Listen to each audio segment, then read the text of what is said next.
Hey ladies and gentlemen, welcome back to the channel. As always, it is Nick here, back with your daily crypto news and analysis. And today we're going to be talking about Ripple and XRP. So let's just dive in and let's talk about a few things. So first off, I do want to share with you guys this tweet that I did tweet out just recently saying the thing I love about XRP is that there's limitless amounts of potential and opportunity for this token to be utilized.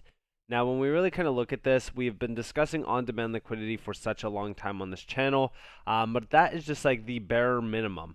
I know that that is like the gigantic use case that everybody brings up, everyone talks about, because of course it is a substantial amount of money that it is disrupting with on-demand liquidity, specifically within the banking and financial sector. We talk about this with a lot of liquidity crises and crisis talk around like liquidity itself. And it does, beg the question, will XRP be utilized globally as the global settlement token, aka the liquidity token? And, we can't really give a 100% base point answer on that. To me, there is a high, chance that it could be, but I'm not here to tell you that 100% because, listen, it is all speculation at this current moment in time. But I will say this, the opportunity and potential of XRP is very substantial. And when we really kind of look at it, we look at the end goal of Ripple, right? And it goes back a little bit in time, and shout out to, Status on Twitter for this, but this is a little bit of an older tweet, and it is talking about, what the major scenario for, Ripple actually is from David Schwartz. And it is, my dream scenario is Swift makes a deal with Ripple where all their banks get, to use RippleNet for free, maybe even paying Swift, fits our XRP strategy perfectly. And I want you guys to all understand that when we really kind of look at Swift on the, face value, we've discussed Swift many times on this channel. To me, I think that Swift would be a gigantic leap forward for Ripple with XRP. Remember, like, Swift holds the key for 25% of all banks. I just made a video about this yesterday if you guys do want to go and check that out. I have quite a bit of proof that XRP could very well be the major token that Swift utilizes to settle transactions as we do kind of move forward on into a major payment system where, payments are happening rapidly, but settlement actually isn't. But if we look at this and we kind of compare to where things are going within this market, I would argue that there is going to be a significant multiplier added to a lot of this market. And I think that this is substantial when we look at this velocity of money report. Shout out to Molly Elmore 22. By the way, if you guys are not following her, I'd advise you all to go check her out. She only has about almost 2,000 followers on Twitter, but she is new to the game and she has been killing it lately with a ton of information. But we do see here, will global payment solutions via the blockchain XRP increase the velocity of money? Money velocity is the rate that people spend money within an economy, a thread that breaks down money velocity and how digital assets can improve the flow of money across the globe. Now remember, right, as we do see instant settlement coming into play, we could very well see a lot more money being moved around and settled on a day-to-day basis, more than what we do see right now. And, we look at the money flows. The money flows are definitely substantial right now currently. We look at how much money is moving every single day, every single hour, every single minute, even every single second. And seconds do matter when it comes to, financial use cases and even utility. When we look at it, right? 3 to 5 seconds with XRP is a night and day difference from 3 to 5 days. And this is why we are seeing a major need for rapid payments, but the need for rapid settlement, aka instant settlement, is going to grow rapidly. And we do see down here, rate that money is, spent within an economy. Velocity of money equals GDP divided by money supply. GDP equals value of goods and services exchanged. Money supply equals the total amount of money. The economy works like a machine. One person's spending equals another's income. When the machine speeds up, velocity of money increases as well. Money velocity is a controversial topic among economists. Role of velocity in inflation and its causes are subject to debate. We do see on the right over here, blockchain payments and settlements will unlock funds in Nostro Vostro accounts, plus speed up ACH settlements. This will increase the flow of money within the economy. And yes, those Nostro Vostro accounts, that $27 trillion, massive opportunity for XRP is huge. And also, when you do speed up not only ACH settlements, like we're talking about every single payment on a day-to-day basis. Every single transaction, every single movement of funds will be settled instantly. That is a huge opportunity here. It is also a major stepping stone for digital assets and the crypto market. And we do see down here like money velocity can be can be a measure of economic health. However, that is debated by economists. Velocity refers to how quickly money changes hands. If Mike has $100 and spends $50 at Bob's store, Bob now has money to pay his employees. Employee Ned can now spend his rent and buy food, and so on. The more often the same money is used within an economy, the higher the velocity. Velocity is a function of the amount of money spent within the economy, GDP, and the total amount of money available. Past few years, there's been a dramatic. Let me actually go and open this real quick so that you guys can actually see this. The past few years, there has been a dramatic increase in the supply of money from stimulus and crisis spending. This means a larger amount of money needs to be used by the same amount of people or the velocity slows down, which it has, and we do actually see the velocity as well as the reserves balances with the Federal Reserve banks, as you guys do see on the right over here. And we do see, however, when it comes to economic health, there is also an economic belief that societies with a high rate of savings indicate health. They are investing in their future. Therefore, the velocity and the health of an economy are debatable. This ties into the paradox of thrift. And this does break down a few things.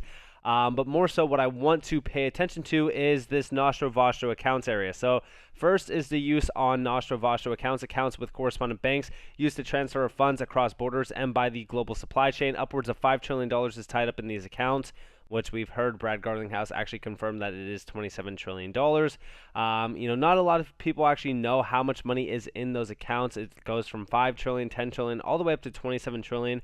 I would argue that it's most likely around the $27 trillion mark.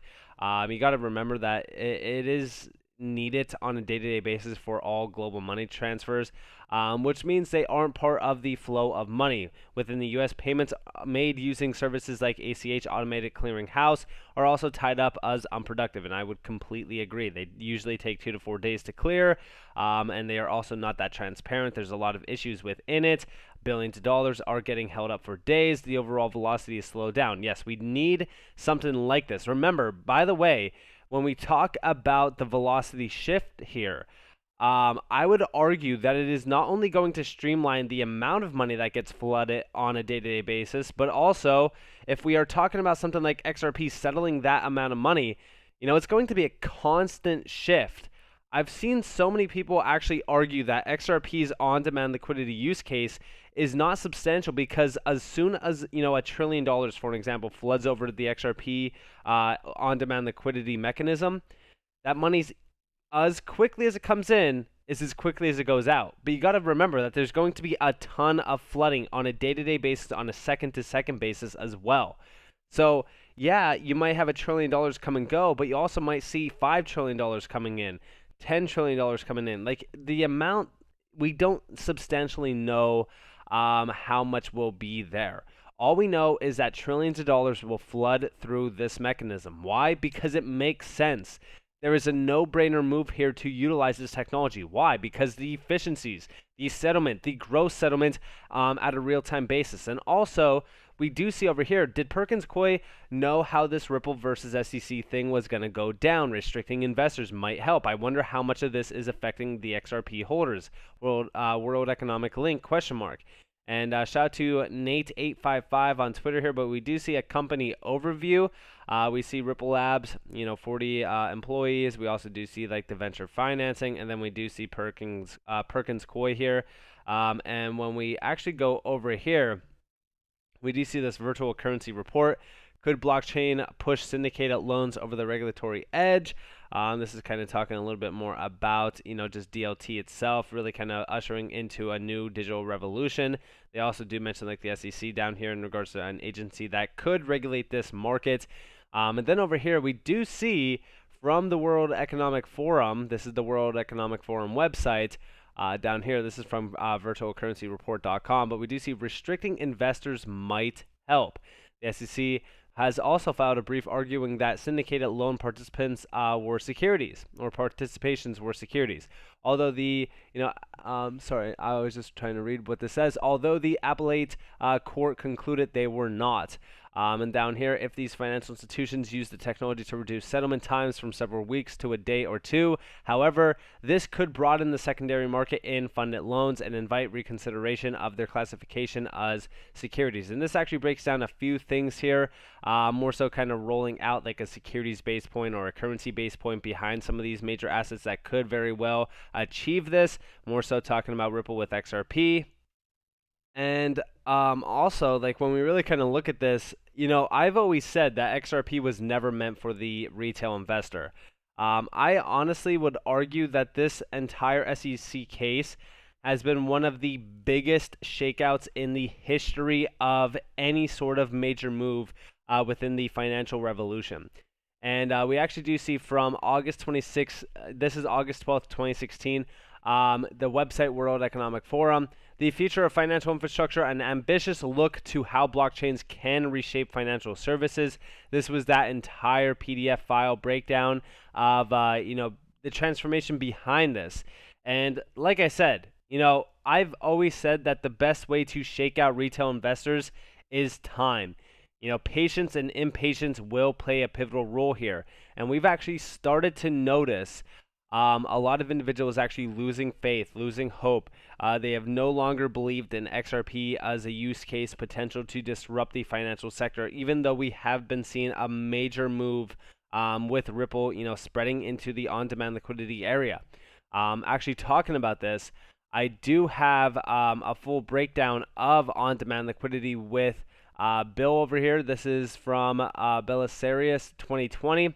There has been good news recently about Ripple partnerships for on-demand liquidity and some partnerships that get commented on.